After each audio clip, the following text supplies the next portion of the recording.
Եվ այնուամենայնիվ, քանի որ հարցին անդրադարձակ եւ հարցը վերաբերում է նաեւ օդի որակին, Տիկին Հայկազյան, մի փոքր կներկայացնեք իրավիճակը օդի որակի վերաբերյալ։ Ինչ պատկեր ունենք այս պահին։ Պարոն քաղաքապետ, երեկվանից սկսած տարածաշրջան են երթափանցել հյուսիսից քամի, որի արդյունքում տեսանելիորեն նաև մեր տվիչների 181 տվիչները ցույց են տալիս, որ օդի որակի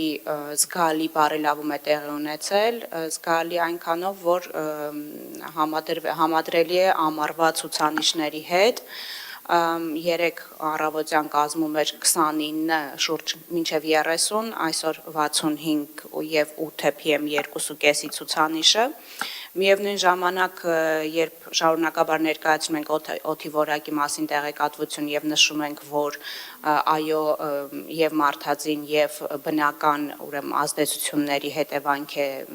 տիրող իրավիճակը, նշեմ, որ առաջիկա ավականու նիստով, այսինքն չենք միայն բավարարվում նրանով, որ կա ցիկլոն կամ անտիցիկլոն, ավականու նիստով երկու ավականու որոշման մեջ լրացուցիչ փոփոխություններ ենք ներկայացնելու, նվազեցնելու մարդածին աղբյուրներից արտանետումները, մեկը վերաբերելու է ավականու 405N որոշմանը եւ լրացուցիչ սահմանափակումներ են կիրառվելու շինհրապարակների նկատմամբ եւ երկրորդը 48N ավականու որոշման մեջ լրացուցիչ փոփոխություններ են, դա պարտադիր բարեկարգման նորմերն են, որոնք կիրառելի ենք դարձնելու նաեւ հանքավայրերի վերաբերյալ։ Շնորհակալություն Տիկին Հայկազյան, այսինքն պարոն Խոջյան, դուք քաղաքում շինարարությունը չեք կանգնեցրել, չէ՞։ Ոչ։ Պարոն Հարությունյան, դուք քաղաքում ավտոմեքենաները բոլորը չեք արգելել, չէ՞։ Ոչ։ Պարոն Բեգոյան,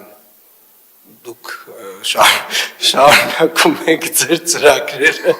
եւ դժվար թե հազարավոր հեկտարներով կանաչապատ նոր տարածք ստեղծած լինեք քաղաքում։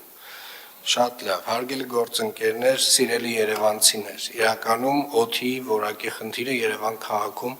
մեծապես պայմանավորված է օդի ինվերսիայով, բնակլիմայական պայմաններով եւ մեր աշխարհագրական դիրքով, բայց ինչպես ճիշտ Տիկին Հայկազյանը նշում է, մենք ունենք որոշակի լծակներ, թեկուզ շատ փոքր չափով, բայց ազդելու օդի որակի վրա եւ այդ առումով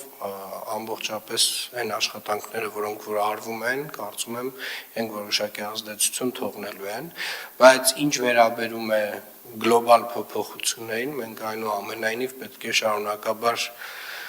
դիտարկենք մեծ ծավալով կանաչապատման աշխատանքները Երևան քաղաքից դուրս, որպեսզի կարողանանք թեկուզ որոշակի պատնեշ ստեղծել այն քամիների համար, որոնք որ բերում են այդ սմոգը, այդ օդը դեպի քաղաք, շատ դժվար բան եմ ասում, բայց կարծում եմ իրագործելի բան է եւ այդ ուղղությամբ պետք է աշխատենք։ Ինչ վերաբերում է հանքերում եւ շինհրապարակներում նոր սահմանափակումներն, պարոն Խոջյան, դուք այսօր ունեք չէ զեկույց, հենց հիմա մի հատ եկեք անցնենք ձեր զեկույցին։